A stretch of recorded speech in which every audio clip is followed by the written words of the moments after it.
Hello, welcome to Binge with me, Alex Jones. And myself. You. Yes, I'm Harry Judd. Hello, everyone. We have got a really special episode coming up today, haven't we? Because we've got two really good guests, Max Rushden and David O'Doherty, comedian. Yes. They've got a new podcast called What Did You Do Yesterday, which I've listened to the first episode with Ellis James. And it is honestly laugh out loud brilliant. Well, this is what we're here to do, isn't it? We're here to recommend things, not just TV shows, films, also other podcasts. And this comes highly recommended, doesn't it, Al? Very highly recommended by me. By you. Exactly. That's our job. I'm a big fan of Max. I listen to him on TalkSport, and David O'Doherty is a brilliant... Oh, he's a great Irish comedian. So funny. So, yeah, we're looking forward to having them on. How are you, Al? Really good. Yeah. Good week? Yeah, it's been a good week. Something rare happened in that Charlie and I went out. Did you go to the fair, the Kempton Fair? We went to that Kempton Fair. Yeah, that was a good day out, actually. What was your day out with Charlie? No, it wasn't a day out. It was a night out, Harry. You went out in the town? Deep breath, we went out. Did you? It was a friend's 40th birthday party, and the reason I'm telling you is because she made it fancy dress. Oh, I know. It's like, haven't we all got enough admin? No, I just can't be arsed with fancy dress. And also, when you go out as rarely as we do, you just want to wear something nice. Okay, what was the theme? Okay, ready? Icons of the noughties. And honestly, for 5 seconds, I thought, oh my goodness, I could go as Harry Judd. All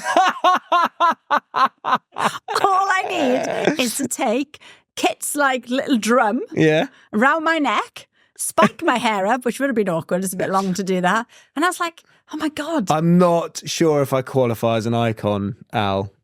You do in my eyes. Oh, well, thank you. So icons. So what did you go as? So anyway, long story short, I ended up going as Posh Spice, but that was an error. Yeah. Because I looked at pictures. She's Google more 90s imaged. icon, no? Well, I think there's a crossover. Okay. But I Google imaged and then found one of her in this ridiculous pleather cat suit. Which, of course, you have one of those. Well, no. And then an advert popped up on Pretty Little Thing, which is this like really cheap fashion brand. Yeah. And it was on sale for $10.99. And I said, well, I'll have that. But that popped up on your algorithm because you were Googling Posh Do you Spice. think? Yes, of course. People talk about this. It's crazy, isn't it? Yeah, but to be fair, that was very convenient. Okay, so you went as Posh Spice. So I went as Posh Spice, but because I was in red leather, everybody went, oh my God, you're Britney. Oh. No, I'm not. Because I wouldn't do that because I haven't got blonde hair. So the thing is about fancy dress, it's sort of like funny when you get there, but then, just the joke wear off a bit and you're a bit... Yeah, well, there's loads of people. I was like, who are you? What time did you get home? There were 3 Jessica Parkers. Jessica Parkers? What's her name? Sarah Jessica Parker. Yeah. So what time did you get home? Not bad. 20 to 2. Oh, not bad. That's just way too late. I know in Harry Judd land that's like the next day. What time were you up? Oh gosh, I was in rugby by 9:30. Oh wow. Yeah. Good Lord. I know. Well, what have you been doing? I have been doing far more showbiz things than that. I was, and forgive me if I've already spoken about this on the podcast because it was clearly meant a lot to me. I was judging at a dog show. Not the Chiswick dog show. The Chiswick dog show. Oh my gosh, I feel sick because I had an email from the organisers and I forgot to answer. Oh no, she said don't worry. She said in the email response to me, she said we've asked Alex Jones, but she hasn't had the courtesy to get back to us. She didn't. No, I'm joking. She didn't. She said, but we've heard Alex has moved out of town recently. So. I know, but then I forgot to answer. Oh, that's awful. No, if you're don't listening, worry. What was the name? Was it Jan? Jan. It was Jan. Oh my God, I know. Sick. Yeah, so Jan, now that I have a dog, as you know, we both have black Labradors, I'm in and around the walking spots of Chiswick, and the Chiswick dog mafia are there, and they see you with a dog and they're like, hey, you are judging in the Chiswick dog show. I showed up and it was sweet. It was fun. I think ultimately I didn't enjoy it because there was 15 dogs and we had to shortlist it down to 8. So when you call out those 8 dogs to come forward that are potential winners, the look on the other dog owners' faces when they're looking at you, because obviously everyone thinks their dog is the coolest, cutest, best dog ever. They're like, what's wrong with you? So, why are you not picking my dog? What's the criteria? As in, what were you looking for as a judge? My category was most handsome dog. Right. And I had quite the dispute with my fellow judge because clearly when you're thinking handsome, you're thinking quite, I don't know, you're thinking Black kind of Labrador. Well, quite, but there weren't any black labs. But they really wanted this scruffy little terrier to win. And I was like, now don't get me wrong, Biscuit is cute and he's very characterful. But handsome and he's cute. not handsome. Yeah, two different things. Yeah. I agree. Anyway, Pierre won. What was Pierre? I'm not sure. What breed? I have no idea, but he was very... What do you mean you have no idea? You're a judge at a dog show and you have no idea what the breed is. You just went, Pierre's the winner. Yeah, Pierre won. And then I wandered around with my daughter Lola, bumping into all the dogs and their owners in the category that didn't get shortlisted. So it was just walked around going, oh, I'm really sorry. I picked yours for the top 8, but the other judges didn't agree. Oh, my God. Well, Jan's not going to ask you back, is she? Well, we've got some guests today, haven't we? We have. I was going to say they're our first, but I'd be doing my mum a terrible dishonour there. Obviously, we've had Emma Judd, the one and only, already on our first episode, I think. It'll be hard to beat Emma Judd. It will, but we're very excited about our next guest. We've got Max Rushden and David O'Doherty, or O'Doherty, I'm not quite sure. O'Doherty, I think. O'Doherty. Yeah. And they will be sharing their top recommendations, of course, but also talking about their new podcast, which you've started. Yeah, it's called What Did You Do Yesterday? And it's literally that question. And people go through their day, all the minutiae. It's really, really funny. Should we get them on then? Yeah, let's do it. I'd like to just start by saying I'm a fan of you both. True story. Max, I've already told you I am an avid binger of TalkSport. And I thoroughly enjoy you on that. And David, I'm also a very big fan of your comedy. I discovered you, I think it would have been through scrolling on socials, and I saw you with your little keyboard. I then went through to YouTube because I wanted to see the longer format. And I have shared your Shakira song and your text song several times. One of them being on this binge WhatsApp group.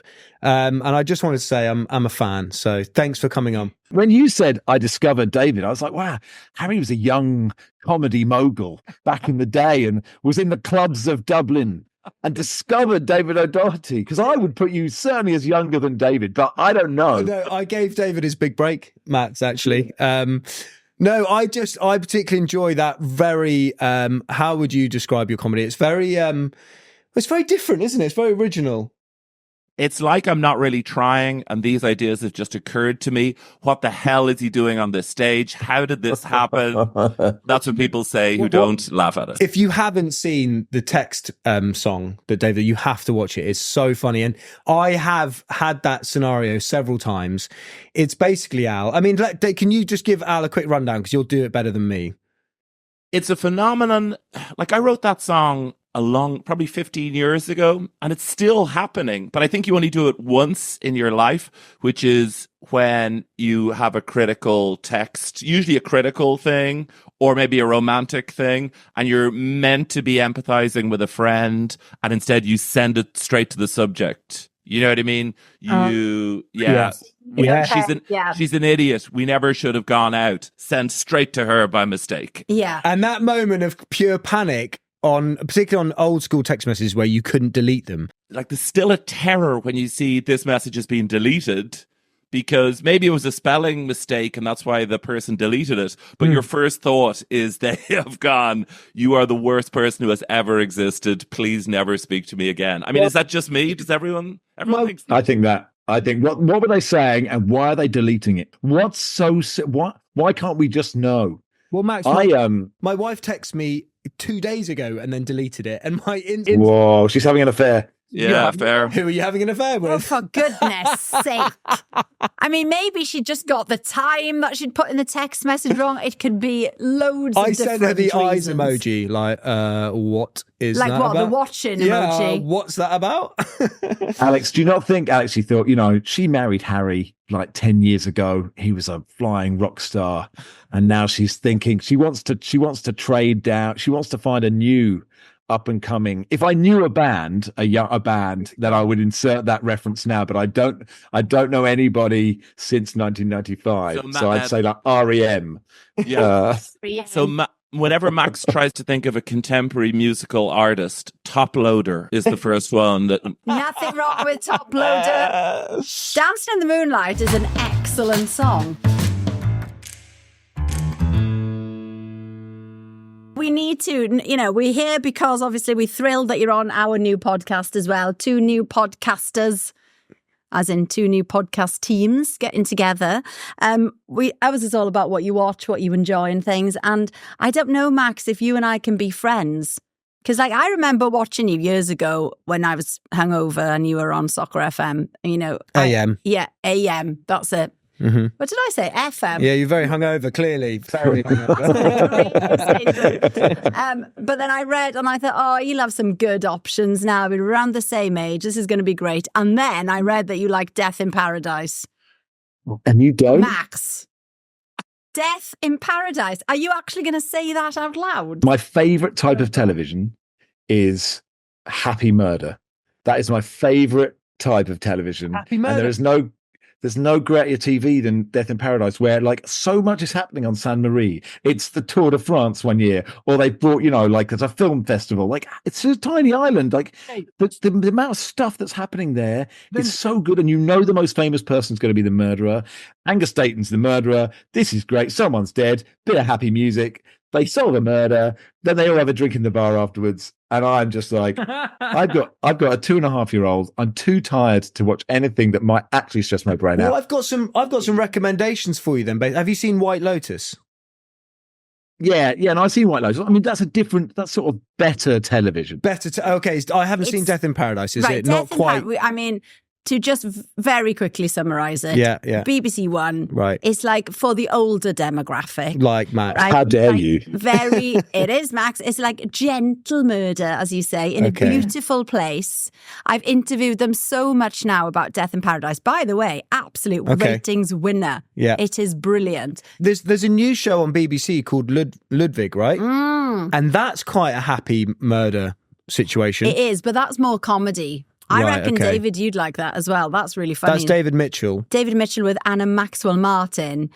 Funny premise, but yeah, people are raving about it. Really good reviews, that one. I've started That's it. on iPlayer. What about you? What about you, David? What's your bag? My favorite British TV thing ever is I'm friends with Kumail Nanjiani, who would be known now from being in Marvel movies. He's an amazing stand-up comedian as well. And a lot of Americans are slightly intimidated by the idea of the BBC and Britain and British broadcasting, and they think they're going to be too stupid to understand it or something, even though Kumail's one of the smartest people I know. And the first show he put on was Only Connect.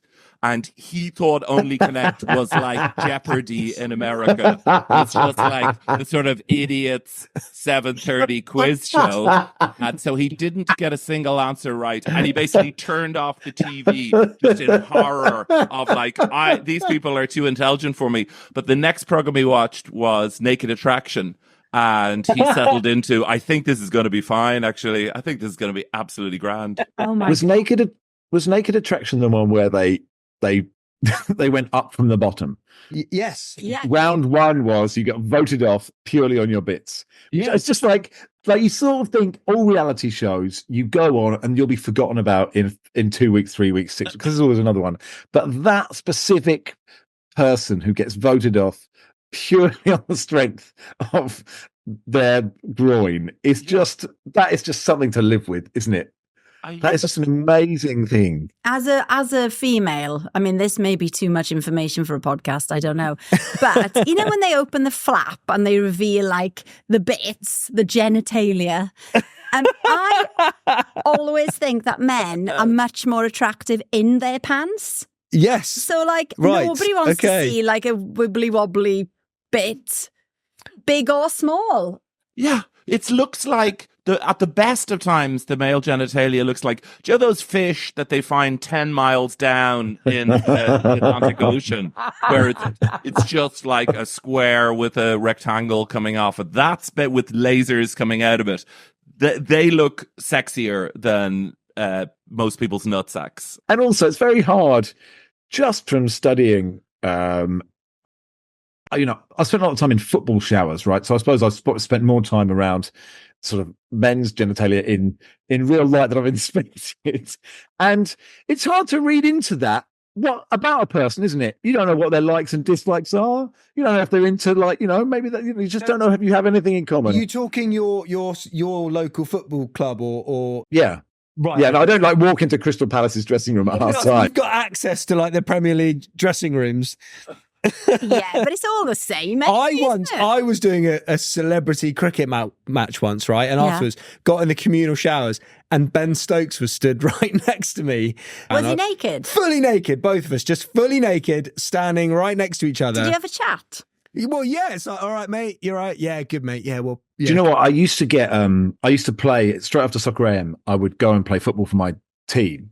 And occasionally, so a few people in the league, I'd been playing in that league for quite a long time. So most people sort of knew, but I was who I was before I played. And they were like, oh, that's weird, you're doing that thing. But obviously quite a lot of people didn't have a clue and that I was playing in this league. So then I'd walk into the shower and there's loads of different teams in there. And I'd had this genuine conversation of somebody looking at me in the shower going, you look a bit like that guy on Soccer AM. And I go, yeah, I get that a lot. And they go, yeah, he's a dickhead. And I go, yeah. He is. It's really annoying. And then just carry on. How have we got on to naked attraction? I mean, I know.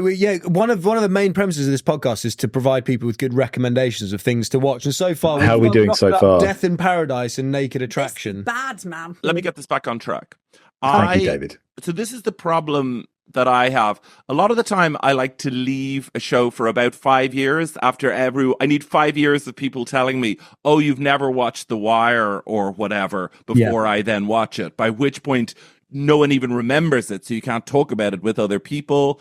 Narcos was the last one earlier this year that I watched the entire thing of. And I would say Narcos is the opposite of Death in Paradise. I mean, I think that's fair. What a mashup that would be if Escobar came to whatever the island is called and just started machine gunning lots of people. Decapitated the latest detective just there and then. They'd struggle with the happy music, wouldn't they? If that's they'd still play it though. They'd still play it. But you know what, David? That is a thing, isn't it? When something's really popular and everyone's telling you to watch it, I think most people can relate to that feeling of, well, I'm not going to watch it then, am I? Yeah. There's something annoying about being told like how good something is and that you have to watch it. I made an exception for The Bear. I did watch all of The Bear. Now, the problem I had with The Bear was there was another show called Beef at the same time. And I thought The Bear was called, is it The Beef or Beef? Yeah, it's just beef. Just beef. And so I told everyone I was watching Beef. And then they would relate things. Oh, I really like that, and would tell me about it. But because they use beef a lot in The Bear, what I'm saying is, if anyone's starting a potentially viral TV show, just make it very different from all the other ones that are happening at them. I had the same thing. It's confusing because obviously beef, they're cooking with beef in The Bear. I'd get confused. But what? Yeah, because The Bear is in the kitchen, and so they do cook beef. But they're both. Beef is about having a bit of a bit of a problem. But I think both shows are amazing, so you can't really go wrong. They're all right. They're brilliant. I have just got Apple TV to get on the slow horses train because my son Ian Rushden has just dropped his nap, and so now he goes to bed at 6 p.m. Oh, that's a horrible. That's a terrible time limit because I'm not ready to drop my nap, but anyway, but it does mean we've got like an hour or two to watch something in the evening. So it's a series 3 of Slow Horses. Getting through that, it's very rare that I'm part of the zeitgeist, but there's that, and there's a new band out called the Spin Doctors, which I really recommend. I think we need to do some quick fire questions. So first question: what's your all-time favorite TV series? I mean, Fawlty Towers is Fawlty Tower. I'll say Fawlty Tower. Strong choice. Very strong. Curb Your Enthusiasm. Curb Your Enthusiasm. Both brilliant shows. You guys, this is the first time I've ever had a TV-based conversation with Max where he hasn't brought up a show called Tractor Ted. 2-year-old Ian. I think there's only like 6 episodes of it. There need to be more. Could they go to that farm? I think it's near Swindon, and just make some more. Because I know how carrots and silage is made now. Silage? I really do. It's silage, disgusting. Yeah, it's not great. Somebody will listen to this, Max, and there'll be more. Don't you worry about it. Right. Which TV show is your guilty pleasure? There's a show at the moment called Gentleman in Moscow, which is Ewan McGregor trapped in a hotel in the 1920s in Russia, where nothing happens, but the architecture is very beautiful in the background, and everyone is having baths and doing things from the 1920s. I'm not sure how much longer I'll keep watching it. There's no plot as such. It's just nice Art Deco things. And so I watched that. Is having a bath just a 1920s thing? Yeah. You're not still having baths, are you, Alex, for goodness sake? I say, I'm absolutely retro because I love a bath. All right, that's a good one. Unexpected, but very good. Max, what about you? Guilty pleasure? You know what? I used to watch Neighbours twice a day. And I moved to Melbourne. When I got here and I had a meeting with my agent and they said, right, you're doing this show. What else do you want to do? And I just said, all I want to do is get in Neighbours. I was on it on the top of a double-decker bus when Carl and Susan came to London many years ago. But I wanted a speaking role in Neighbours. Is that possible? So anyway, they got me an audition, and the audition was on the Friday, and they cancelled the whole show on the Thursday. Oh, no! I don't believe in guilty pleasures. Like, I don't know. Like, I guess when you're young, like you want to appear cool, but that ship has sailed. I agree, Max, because often McFly are referred to as people's guilty pleasures. And if I'm honest, it's a bit of a dig. It's a bit of a dig. It's like, oh, McFly, it's my guilty pleasure. And like, that's pretty much an insult. But so I'm with you there, Max. I like to watch old. So similar to Wales, Alex, Ireland's sporting triumphs are few and far between, but greatly beloved. Everyone remembers, for example, the 1990 World Cup. But we beat England in the 1988 Euro Championships, and it's on YouTube. And the title of it is Ireland beat England 1-0 in Euro 88. I watched that match in its entirety a lot during lockdown, but in my mind, we may not win. I better keep watching it, though. There is a chance that it won't turn out good again. Last question. Where do you mostly binge watch shows? Are you on the sofa? Are you in bed, commute, or elsewhere? Well, surely you're on the sofa. I was going to say, like, on the toilet. On Mont Blanc. I'm definitely on the sofa. I personally like to lie down in bed, Max. You've got to get your screens out of the bedroom, Harry. This is a real problem for you. In bed, guys. This is why your wife is moving on with someone else, because you're in bed and you're on your phone and just focus on what's around you. Be present in the bedroom. Yeah, my partner is like, what was the name of the dolly that girls used to have in the early 80s, where when you lay the doll back, her eyes shut? Oh, it's like Annabelle these days. It's the same thing. Yeah. Sleepy doll. That's what my girlfriend is like. And so we have to watch things rigidly upright. And then I do this thing where if there's a drop off in the action at all, I'll sometimes do this in front of her eyes. And she freaks out. She's either asleep, in which case she doesn't know, or she freaks out with, do you think I was asleep? Oh! We have got to wrap this up, guys. We're under very strict time restrictions here. But thank you so much. That was marvellous. It's so nice to have you on. Thanks, Good luck guys. with the podcast. I can't wait to see some new episodes. I'm a bit stuck now because you need to record some more. Thanks for having us. Oh, Max is frozen. No, he's back. Yeah, what happens on my Zoom is when I do my fingers up, occasionally balloons come down. Yeah. And then you get fireworks. Oh. Mm-hmm. But my computer can't cope with it. Yeah, and Max crashes when the balloons come. Brilliant. That's amazing. Amazing. Thank you both so much. Oh, that's so good.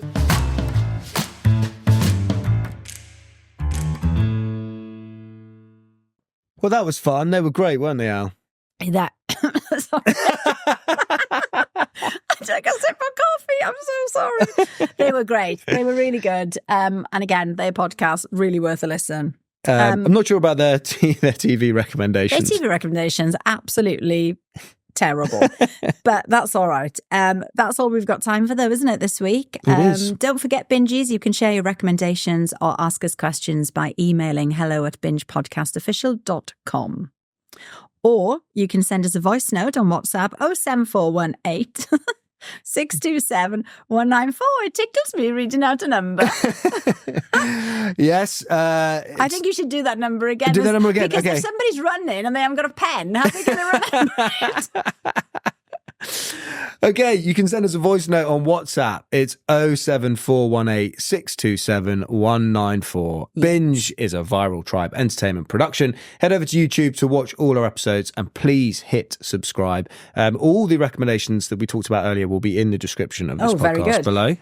Please rate and review us on Apple Podcasts, and you can follow us as well on Spotify. You know, the old adage though, only say something got something nice to say. Quite. Is that the old adage? I don't know. Well, if it's not, it's a new one. Now, next week, we've got a very special guest. It's the creator of Love Island and the launch producer for I'm a Celebrity, Get Me Out of Here.